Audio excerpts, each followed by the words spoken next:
สวัสดีท่านผู้ชมขอต้อนรับประธานเข้าสู่พิธีจับรางวัล iPhone X ในโครงการ Yes for Lucky JDB ใจดีแจก iPhone X เนาะซึ่งว่าในมื้อนี้พวกเราจะมาจับรางวัล iPhone X เป็นเครื่องที่2กันแล้วในเดือนนี้ซึ่งว่าโครงการนี้เราเริ่มมาตั้งแต่เดือนมีนาที่ผ่านมานั่นเองเนาะซึ่งว่ามื้อนี้เราจะมาลุ้นว่าไผจะเป็นผู้โชคดีที่ได้รับรางวัล iPhone X 1 เครื่องนั่นเองเนาะซึ่งว่าเงื่อนไขง่ายๆเนาะสำหรับลูกค้าที่นำไส้ JDB Yes เนาะและก็สแกน QR Code สำหรับ Yes Pay เนาะผ่านห้างที่ว่าเขาร่วมโครงการกับพวกเขาเนาะมูลค่า 200,000 กีบเนาะซึ่งว่าลูกค้าก็สามารถร่วมรุ่นได้และก็ห้างค่าก็มีสิทธิ์ร่วมรุ่นได้ซึ่งว่ามื้อนี้พวกเขาจะมาจับรางวัลเขาจะมาเบิ่งพร้อมกันว่าผู้โชคดีที่ได้รับรางวัล iPhone X จะเป็นไผเนาะและก็ขอเรียนเชิญทางนางพรสมัยสุขผลเนาะห้องผู้อำนวยการใหญ่ขึ้นมาจับรางวัลขอเรียนเชิญ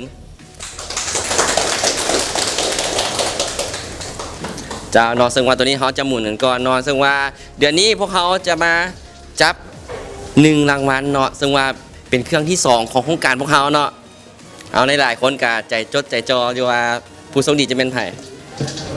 ขอเชิญหานามสมัยโจกเนาะแล้วก็แนมหน้าขึ้นทางฟ้าให้มือเข้ามาเลยเขาเลยเนาะ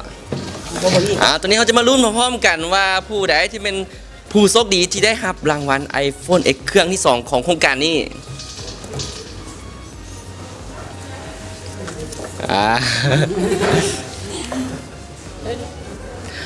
ผู้โชคดีที่ได้รับรางวัล iPhone X ได้แก่เทพพิทักษ์พรหมดี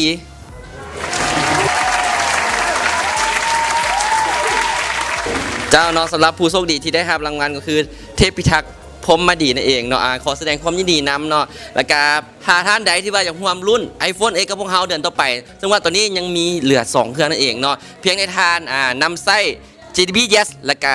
สำหรับสินค้าผ่าน Yes Pay นั่นเองเนาะมูลค่า 200,000 กีบต่อเดือนหรือว่าทั้งลูกค้าและห้างค้าก็จะมีสิทธิ์รุ่นนะครับเนาะ Yes Yes Yes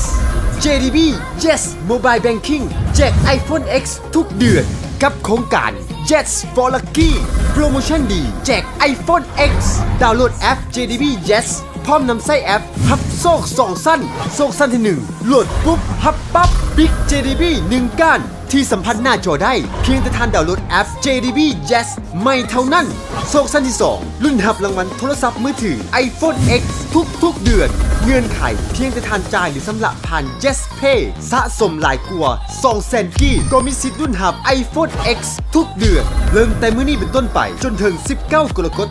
2018 นี้ JDB Yes จัดให้เมื่อไป iPhone X สอบถามข้อมูล 1499 หรือติดตามผ่านทาง Facebook JDB Official JDB Yes เพียงแต่คิดชีวิตก็เหนือกว่าธนาคารร่วมพัฒนาเติบใหญ่ไปพร้อมกันซึ่งว่าเขาจะมารุ่นในเดือนต่อไปว่าเครื่องที่3จะแม่นภายเนาะอย่าลืมจะแล้วกันเนาะสำหรับลูกค้าท่านใดที่ว่าอยากร่วมรุ่น